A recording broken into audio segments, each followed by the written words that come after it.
1989's The Phantom of the Mall, Eric's Revenge is a bit of a tepid oddity of the late 80s slasher genre. It's what I'd affectionately refer to as a grey zone film, due to the fact that it's kinda stuck in the middle of the slasher genre quality-wise. Too good to be considered a bad or poor offering, not good enough to really be memorable or to have cut through to the social consciousness. It's one of those movies that, up until recently, had fallen through the cracks in terms of memorability. But with its recent resurfacing by Arrow Video in 2022, I figured now would be a decent enough time to take a look at this thing to see exactly why it kind of failed to launch. The film follows Melody, a young, bright and hopeful woman looking to enter the working world for the first time. And in the opening moments of the film, we get the good news that she's been offered a job as a waitress in the food court of a brand new mall that's been built in the town of Midwood. A short time after being introduced to Melody, we see the owner of the mall and the town's mayor holding a grand opening event for the press in which a local photographer called Peter spots Melody in the crowd and almost immediately becomes smitten by her. Peter catches up to Melody shortly after the opening ceremony has been completed, and it's revealed that the pair actually kind of know each other, as Melody is the survivor of a brutal and mysterious house fire in which her partner, Eric, and Eric's parents were supposedly burnt to death. The plot twist? Eric's house used to stand on the foundations that the mall now stands on, as Eric's family refused to sell up to the mall owner in order to allow the mall's construction. So their mysterious case of arson was a little too convenient to go unnoticed. But the case was hushed up, it wasn't investigated properly, and instead the house was torn down and the mall was put up in its place. But there's one more thing I forgot to mention. You see, Eric isn't dead. Eric's alive and well and living in the walls and basement of the mall, hideously burnt and seeking revenge on assholes and anyone who may have wronged him. At first, it starts with a repair guy who Eric feeds into a fan he's repairing. But this quickly expands, as a security guard is sent down to the basement to try and identify a disturbance, only to be taken out by a forklift truck and a large amount of electricity. Around this time, we're also introduced to minor characters Buzz and Susie. Buzz runs the ice cream parlour in the mall and is friends with both Melody and Peter, and Susie is Melody's friend and basically seems to only be present here to have someone Melody can do the whole boys are cute shtick with, and occasionally she throws narrative points at Peter and Melody in order to progress the narrative. Anyway, after her first day on the job, Melody starts to head home, but a series of bizarre circumstances occur. Firstly, in a work locker, someone's left a bouquet of orchids, which were flowers that only Eric would ever buy for her. And later that night, when she heads out to her car, she finds a gift-wrapped package on the passenger seat, which turns out to be a blue dress that Melody had really liked and wanted to buy in the mall that day, but it was too expensive. While confused, she tries to shrug it off and leave, but her car won't start. She steps out to see if she can find what the problem is and almost immediately gets attacked by a mugger. This is short-lived, however, as off in the distance a mysterious masked man shoots our mugger with a crossbow before disappearing. The mayor, who was just passing by, offers to take Melody home, and after hearing her story and after an erotically charged nightmare, it's the next day and Melody heads back in for her next shift. It's here that it's revealed that a large amount of stock from the mall has mysteriously gone missing, and that the mall owner has a son who's a little shit who keeps harassing the female employees, doing skateboards and robbing the place. Despite his dad banning him, he cares not one fuck and continues acting the dickhead. And really, it's here that we end up getting the main thrust of the movie underway, as the owner of the mall hires in a guy he knows called Christopher to fill in for the security guard who got forked. And within minutes of his hiring, Peter spots him, realises something's off about him, takes his picture to show Melody, and inadvertently ends up in a mad pursuit across the mall, trying to get away from the guard who wants his camera. None of this particularly matters, mind, because it's pretty much made perfectly clear from the off that Christopher is the guy who burned down Eric's house. A fact that Melody and Peter almost immediately figure out, and Eric, who's now using the mall's CCTV to spy on Melody, is also slowly figuring out. And what follows is, a fairly middle-of-the-road slasher thriller. As Melody, Peter and Christopher butt heads on multiple occasions and Eric continues to pick off the asshole-ish inhabitants of the mall, will Melody realise who the Phantom of the Mall really is? Will Christopher take Peter and Melody out of the picture? And How did Eric get a full couch and a punching bag down to his evil sewer lair, but he can't find the time to at least get a few decent lights and some nice wallpaper down there? Hell, even a touch-up with some paint probably wouldn't have hurt. Well, but all this and more will be answered if you take a chance on Phantom of the Mall, Eric's Revenge. And the problems with this movie pretty much start at the top and work all the way down through this thing. And I need to make it clear from the off that I didn't hate it. I thought it had a few decent moments and more than held up as a watchable picture. It just didn't do anything more than that, and as such it's really a bit underwhelming as a standalone feature. Almost immediately there's confusion in this thing because of the title of the film, Phantom of the Mall, Eric's Revenge. It sounds like a sequel. And I wouldn't begrudge an audience for thinking this was a sequel because subtitles within movies generally denote that this isn't the first entry in a series, with only a handful of exceptions really. So audiences looking to check this out in 1989 may have well been within their rights to pass this thing by because, to someone who hasn't seen it, the first thought they may well have had is, well, I haven't seen Phantom of the Mall, so why would I check out a sequel where Eric, whoever he is, gets his revenge? This is before we even get to the movie itself, of which the script is so slow going. The biggest problem that it has is simply that there isn't enough plot beats or complications to sustain the movie across its full runtime. We have two very simple plots, Melody, Peter and Chris as one and the mystery of Eric as the other, and that's all there is for 90 minutes, sometimes longer depending on what cut you choose to watch. Everything happens very bluntly with no scope for overlapping subplots, more complex narratives or character progression. The film has the illusion of a lot of stuff going on, but in reality almost everything outside of the two plots going on that I mentioned earlier is filler. The mall owner and his son are filler, Susie and Buzz are filler, the mayor is filler, the security guards are very briefly important to the plot for literally 5 minutes, and then they become filler for the rest of the runtime. And that wouldn't be such a bad thing if it wasn't all so one note for the entire runtime. Honestly, while there is 3 acts in this thing, there's no sense of growth, ramping up or ramping down. It's like a low drone that runs the whole film's length, never changing pitch or volume, just humming away at the exact same level.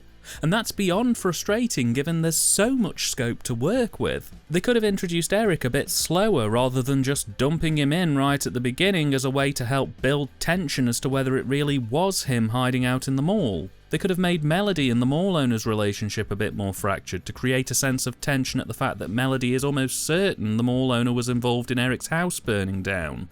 They could have more heavily played up the will they won't they relationship of Melody and Peter. They could have given Buzz something more to do than just be a prat for most of the runtime. The security could have had more dealings with Eric rather than one getting bumped off and another one briefly highlighting a large number of thefts from the store and that's it. They could have made Eric and Peter have a bit more of a ding-dong over Melody to help drive that love triangle angle. They could have involved the mayor a little bit more, rather than just making her this weird sub-character who only seems to turn up to rescue the characters from immediate death inadvertently, then refuse to acknowledge that there was ever a problem to begin with. I mean, those are just examples off the top of my head without really even much thought put into it, but the fact that so little of the script actually ties together in a meaningful way is a beyond disappointing situation, and that total lack of detail gives way to so much padding and over-explanation of really basic plot points that honestly, I found it astonishing that I could go on my phone and look up information about the film while watching the film, and then jump back in to find that nothing had happened. It feels like they mustered up 30 minutes of story and stretched that out with overly long dialogue and Polly Shore by an additional 60 minutes, which made for a sluggish watch and very little else. Topping it all off, the dialogue was fairly uninteresting too. We have an unintentional, almost woozy, dreamlike quality to the writing, which feels quite unusual. Our characters basically warble through ultra-basic and overly wordy dialogue that's absolutely not written with the audience in mind. It's elongated, frustrating, and most importantly, dull. It tells the story, it gets the job done, but you have here the perfect opportunity to modernise the Phantom of the Opera plotline and maybe even have some fun with it, and the filmmakers just don't, really, barring a few black comedy moments. Though, I think I may know the reason as to exactly why this wound up the way it did. The script was written by Scott Schneid, Frederick R. Ulrich, Robert King and Tony Michelman. 2 pitched out the story and 2 wrote the screenplay. and to say it was a bit of a mixed ability writer's room on this one would be a bit of an understatement. Robert probably has the most experience in script writing here, with 23 writing credits to his name, including Bloodfist, The Nest and Dragonfire. But after this, things quickly go downhill, with Tony and Scott having 7 and 4 writing credits between them, with their best known works probably being some contributions to the TV series version of Friday the 13th and The Rugrats. And this is Frederick's only writing credit, so to me, it's no surprise that 4 mixed ability writers produced a script that's slow, uneven and inconsistent tonally. The film was directed by Richard Friedman, who has 31 directing credits spanning a 40-year career, and some pretty decent hitters within the 80s horror genre, including Scared Stiff, Doom Asylum, and TV credits including Tales from the Dark Side and Lois and Clark: The New Adventures of Superman. Which means it should come as no surprise to find out that the direction for this movie is probably its strongest overall asset. Given this was a lower budgeted feature, it more than cuts the mustard as a studio grade production. I should stress that for 1989 it isn't pushing any envelopes, but it's doing what it needs to competently, and in places it does go above and beyond. Friedman has been able to successfully corral the crew into working fairly harmoniously on this, and honestly, there isn't much more to say on that front other than they did a good job and it looks fine. It's stylish and largely competent, due in no small part to the fact that the mall they used for filming is honestly just a really unique and interesting location, and it had previous exposure in the horror genre, being the same location they shot Chopping Mall at. I guess what I'm getting at ultimately is, while I don't think I'd necessarily be able to immediately identify this as Friedman's work, I'd settle for competent to good over incompetent any day. As for the Cine, well, that's a bit more of a mixed bag in my opinion. About 50% of it is fairly passable, studio grade standard once again, nothing that'll set my socks on fire, but not bad by any stretch. 25% of it is poor by my reckoning, with badly blocked shots, weird framing or attempts at experimentation that just didn't quite land properly, which is a shame, but as always, I'll admire a film that tries than one that's purely mediocre. And I'd say the remaining 25% was actually pretty above board, with the fiery reenactment of Eric's parents' house catching fire, Melody's nightmare sequences and the grand finale with Eric and the mall being definite highlights that more than create a spectacle and looked great doing so. There's a good range of colour use throughout, whether it's going for a warmer tone in the nightmare or fire sequences to really drive home the heat of the scene, or even small things like underlighting the arcade sequences to give everything a greenish tint. It's small touches like that that can really take the production to the next level, and I appreciated that. They even do a decent job with the chiaroscuro throughout, giving Eric a wonderfully mysterious and malevolent presence that this film absolutely needed. Unfortunately, there is one thing that lets this film down, and that's the editing.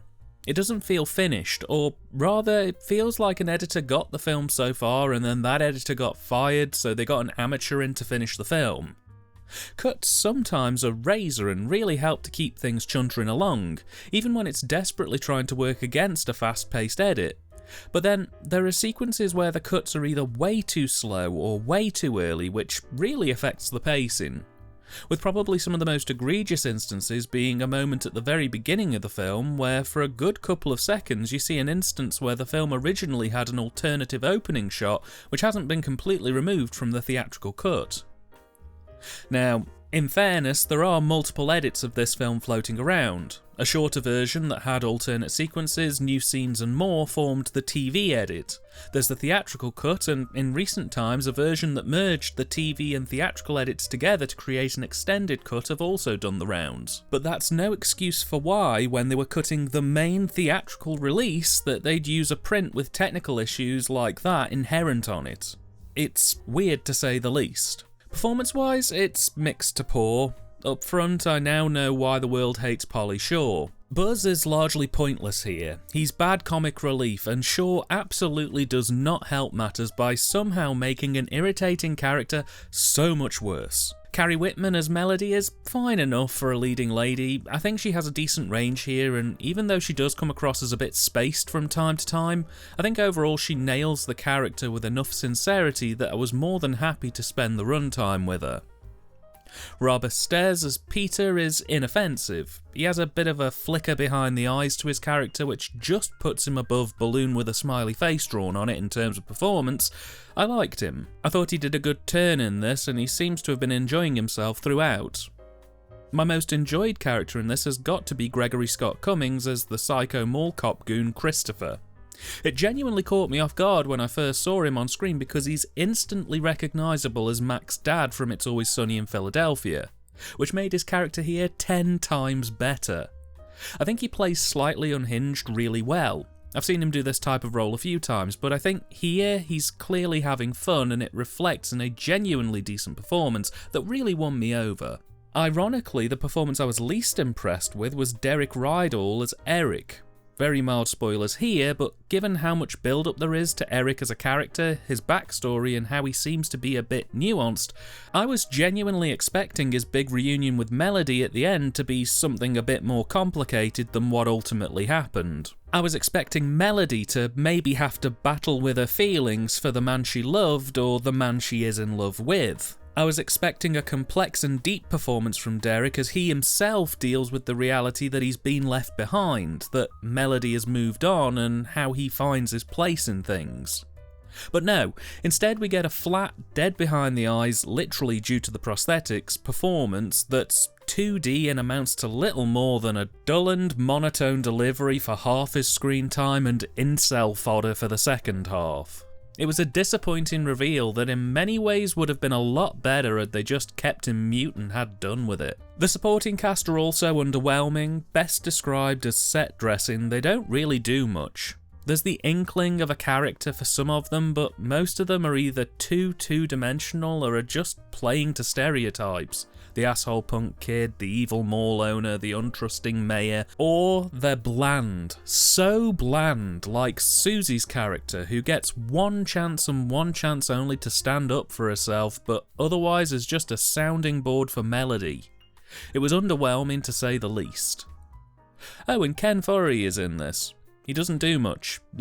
Something Dawn of the Dead, something Back to the Mall. And finally, the soundtrack. And this is probably the second best thing to come from this movie outside of the direction. It's a fast-paced, new wave punky score that absolutely packs a punch and doesn't disappoint. It reminded me a little bit of Return of the Living Dead's score. Not for how it sounds, but just for it being a movie that has almost its entire vibe established purely through the tone of the music they've chosen to play with. It's a magnificent piece and I hope it gets a re-release sometime as I'd love to get my hands on it. Phantom of the Mall: Eric's Revenge was released on VHS as a rental tape in 1990 by Prison Distribution, later Prison Leisure. In the UK, they chose the probably wise decision to just release it as Phantom of the Mall, though no doubt that has probably created temporary confusion with British film aficionados who swear that Phantom of the Mall and Phantom of the Mall: Eric's Revenge are totally different movies. Not helping matters at all, the DVD release put out by Quantum Leap Studios in 2001 flipped the titling on their release, making the Phantom of the Mall part really small on the box and making Eric's Revenge huge. Ugh. Still, I'm delighted to say that everything pretty much got resolved in the end when, in 2022, Arrow Video released Phantom of the Mall: Eric's Revenge as both a deluxe hardbox and standard edition Blu-ray. I personally picked up the limited edition release, and with it you get a lovely hardbox display, a booklet with essays about the film's history, a mini poster, some lobby cards, and a 2-disc set, with the first disc containing the theatrical cut and a raft of extra features, and the second disc containing the TV and extended cuts of the film. I've seen all 3 cuts now, and I think I like the theatrical and TV edits equally. I paid something in the region of £25 to £35 when this was available on pre-order for the deluxe edition. And while it does look really nice, if I could go back, cancel the order, wait 6 months and grab the standard edition for a tenner, I absolutely would have preferred to do that. It's a gorgeous set with a keen eye to attention to detail, but I didn't enjoy the film enough to really benefit from the luxury version. Ultimately, I came away from Phantom of the Mall just a bit nonplussed. While it had moments that I absolutely loved, there was a lot of stuffing here, and because the pacing wasn't great alongside other issues I've mentioned, I genuinely came away from this thing feeling like I was glad that I'd seen it, but that it absolutely wasn't essential viewing. If you're big on your slasher movies with a slight comedic tinge, I'd absolutely recommend this one. I think you'll really get into it. Equally, if you've seen pretty much every slasher the 80s has to offer 10 times each and want a change of pace, again, this could be for you. It's dropped in price quite significantly at this point, and for what it currently goes for, I'd say it was worth a punt. But if you're just getting into the slasher genre or you're picky with your horrors, I'd maybe give this one a wide berth. It's not bad, but there is a lot better out there.